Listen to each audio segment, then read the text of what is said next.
Alright, we're going to find surface area of a cylinder. This is probably the most challenging shape.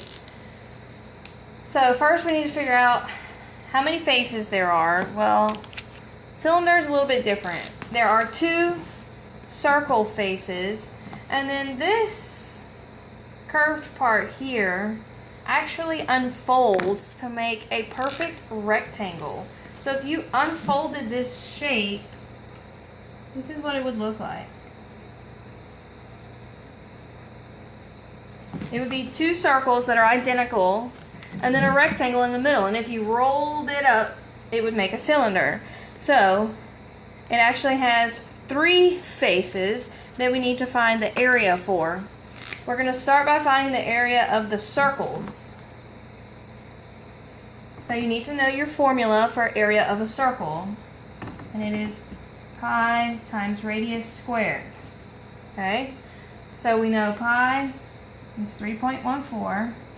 Our radius for the circle is 3. So 3 squared. 3 squared means 3 times 3, which is 9.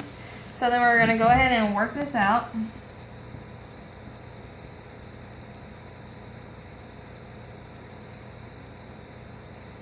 Count your decimal places. So that's 28.26. That's the area for 1 circle. Remember, we have 2 of them, one at the top, one at the bottom.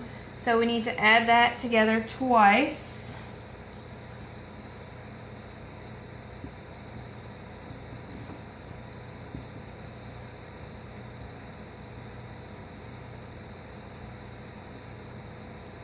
All right. So there's the area of our 2 circles. So those are done. Now we need to find the area of the rectangle. Now, rectangles are usually pretty easy because we just do base times height. Unfortunately, we don't know the base and the height yet. We know the height is 5 centimeters. We know that from here. We don't know the long part. But remember, if you rolled this back up, this long piece here would fold perfectly around the circle. So what do you call the outside of a circle? The circumference. So we actually have to find the circumference of the circle, and that's going to be our length. So that's where it gets a little tricky. So circumference, we got to rewind back to circumference. It's been a while. Circumference is pi times diameter, or 2 times pi times radius. So we can choose whichever one is more convenient. Our circle has the radius of 3, so I'm going to stick with this formula with the radius. So 2 times pi times 3. All right? So I'm going to erase this one. We're using the one with the radius. It doesn't matter what order you multiply the numbers, so I'm going to choose the easier ones and do 2 times 3, which is 6. And then we need to work out 6 times 3.14.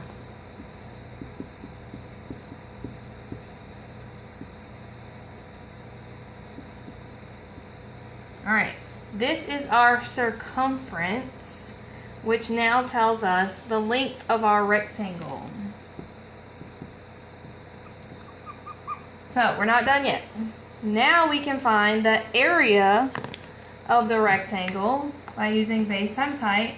So now we have our base and our height. Base is 18.84. Height is 5. So now we need to work that out.